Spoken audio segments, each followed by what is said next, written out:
आज हेउछि जागर तथा शिवरात्रि। बाबा लंगलेश्वर महादेव मंदिर में बढ़ुची भक्तों प्रबल भिड़। पहाड़ पर्वत घेरा आदिवासी अधूषित गजपति जिला नुआगढ़ ब्लॉकर तितिसिंह ग्रामर बाबा लंगलेश्वर महादेव मंदिर में जागर तथा शिवरात्रि पहांतिया 4टारू बढ़ुची भक्तों प्रबल भिड़। बाबा लंगलेश्वर महादेव को दर्शन सह पूजा अर्चना करुछंती भक्त।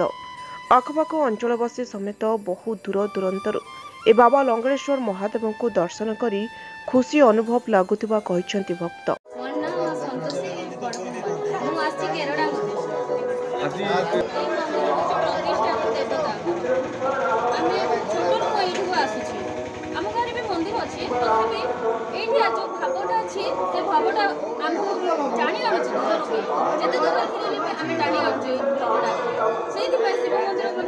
आमर प्रतिष्ठा देवता आम छोट बड़ मानि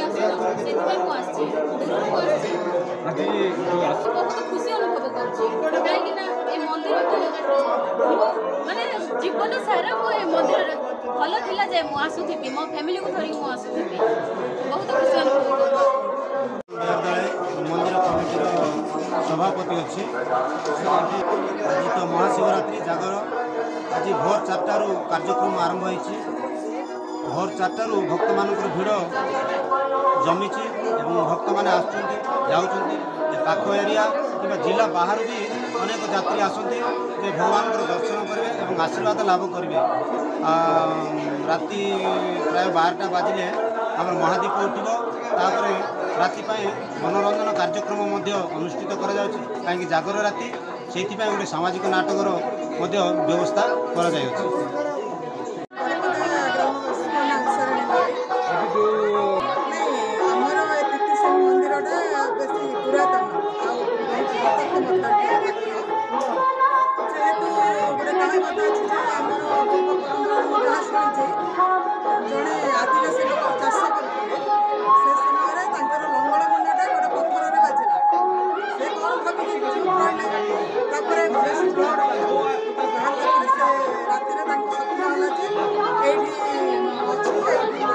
स्थापना कर पूजा पाठ कर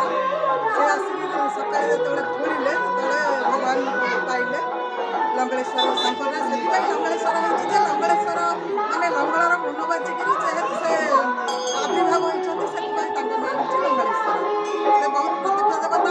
ये जी भी आसिक पूजा कर जाए मनस्कामना हुए संपूर्ण शांति मिले मोक्ष प्राप्त